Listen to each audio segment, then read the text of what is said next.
வணக்கம். பிரபலங்கள் வாழ்வில் நடந்த சுவாரஸ்யமான நிகழ்வுகளின் தொகுப்பை இக்காணொளியில் பார்க்கலாம். இப்படியெல்லாம் தலைவர்கள் இருந்திருக்கிறார்கள், வாழ்ந்திருக்கிறார்கள் என்பதற்கு சான்றாகத்தான் இந்த நிகழ்வுகள் அனைத்தும். முதலாவதாக, காமராஜரை எதிர்க்கட்சிகள் மிகவும் தரக்குறைவாக பேசின. இதை கேட்ட காமராஜர், ஆளுங்கட்சிக்கு அரசாங்க வேலை இருக்கு, எதிர்க்கட்சிக்கு என்ன வேலை? நம்மை பற்றி பேசுற பிழைப்பு தானே, அவன் பிழைப்பில் ஏன் மண்ண போடுற என்றாராம். ஹைதராபாத் வங்கியில் 1.5 கோடி ரூபாய் காமராஜர் போட்டிருக்கிறார் என்று வதந்தியை பரப்பினர் எதிர்க்கட்சியினர். எவனோ எதையோ சொல்றான், எனக்கு யானைக்கால் வியாதின்னு யாராவது சொன்னால் ஒவ்வொருத்தர்கிட்டையும் போய் என் காலை காட்டிக்கிட்டு இருக்க முடியுமா என்று கேட்டாராம் காமராஜர். இப்படியும் தலைவர்கள் வாழ்ந்திருக்கிறார்கள். அடுத்த நிகழ்வு எம்ஜிஆரை பற்றியது. எம்ஜிஆரின் மிக நெருங்கிய மற்றும் நல்ல நண்பர் இயக்குனர் தாதா மிராசி. இவர் எம்ஜிஆரிடம் தமாசாக பேசும் ஆற்றல் பெற்றவர். ஒருமுறை பேச்சு வாக்கில் எம்ஜிஆரிடம், மிஸ்டர் எம்ஜிஆர், மனுஷனாய் பிறந்தால் ஏதாவது கேளிக்கைகள் இருக்கணும், உங்ககிட்ட அப்படி ஏதும் இல்லை. ஸ்மோக்கிங் இல்லை, காபி டீயாவது சாப்பிட்றீங்களா என்றால் அதுவும் இல்லை, தண்ணி ஏதாவது உண்டா என்றால் அது அறவே கிடையாது. சரி, நல்ல அழகான ஏதாவது கலர்களை ரசிக்கிறீர்கள் என்றால் அதை பற்றி தெரியல என்றாராம் தாதா மிராசி. அதற்கு வெறும் புன்முறுவல் பூத்தபடி மிராசி, நான் நல்ல ரசிகன், அழகுகளை ரசிக்கலாம், அவைகளை அடைய நினைக்கிறது தப்பு என்றாராம் எம்ஜிஆர் அவர்கள். அடுத்த நிகழ்வு ஐயா காமராஜரை பற்றியது.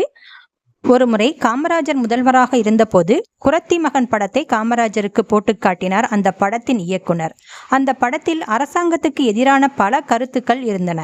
படத்தை பார்த்து முடித்ததும் பிரபல நடிகர் ஒருவரின் பெயரை குறிப்பிட்டு, அவர் நடித்திருந்தால் படம் இன்னும் நன்றாக இருந்திருக்கும் என்றாராம் காமராஜர்.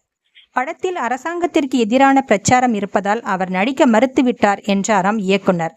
உடனே சிரித்தபடி காமராஜர் அவர்கள், அரசாங்கத்தை யாராலையும் எதிர்க்க முடியாது, அது கடவுள் மாதிரி, அரசாங்கத்தை நடத்துகிற அரசியல் கட்சியை வேண்டுமானால் எதிர்க்கலாம் என்றாராம். அரசியலை தெய்வமாக பார்க்கும் காமராஜர் ஐயா அவர்கள். அடுத்த நிகழ்வு சென்னையை பற்றியது. அதாவது மெரினா கடற்கரைக்கு எவ்வாறு மெரினா என்ற பெயர் வந்தது என்பதை பற்றி பார்க்கலாம். சென்னை கடற்கரையில் அப்போதைய நவாப் முகமது அலி வாலஜா குளியல் குளம் இணைந்த மாளிகை ஒன்றை கட்டினார். இதற்கு ஆங்கிலேயர்கள் மரைன் வில்லா என்று பெயரிட்டனர். இதுதான் மெரினாவாக உருமாறியது. பிறகு மரைன் வில்லாவை இடித்து அங்கே பல்கலைக்கழக நூலகத்தை கட்டினர்.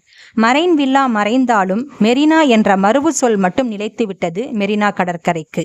அடுத்த நிகழ்வு தமிழ் திரையுலகின் முதல் சூப்பர் ஸ்டார் என்று அழைக்கப்பட்ட MK தியாகராஜ பாகவதர் அவர்களை பற்றியது.